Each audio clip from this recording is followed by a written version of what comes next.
রে কিতা কইলে কিতা কইলে না না বলা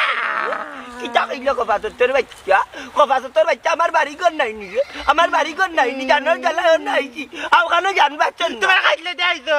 বাড়ি করে মাইর করে বাজেও নাইছো কলোনি দে চাকরা বলা আমার মাছ চাই যে মা বুয়া মাছ চাই তাই তোমার লগে সাত দিন আমরা বইছে যাই দূরের লাগা বাচ্চা নিয়ে আমার জান না আমি কিবা মারা দিতাম কি তিন জড়তে না নি আমার তোমার লাগা ছেলে উপরে বড় করছে না মাত্রা মন্তাজালি হুজ বলুয়া বংশগত আছে সম্মান যে আল্লাহ মন্তাজালির উঠেদি মাতি যেন আল্লাহ খাইছো খেয়েছি আর তুমি এনে উদাইছো আর খাইতে করি জানে তো এই এই দোকানে বীজ আছে নি বুড়া বুড়া মরতে মনে বিষ খাইয়া গুনগুনাইয়া কিতা কত বীজ আছে নি বিষ কি তা তাই ও তোরে খাবাইয়া মারিলা মানে আর উল্টা বিচার বাড়তে হয়ে গেল মানে কইলা মানে বলিয়ে বীজ খাবাইয়া আমার বুয়া মারিলছে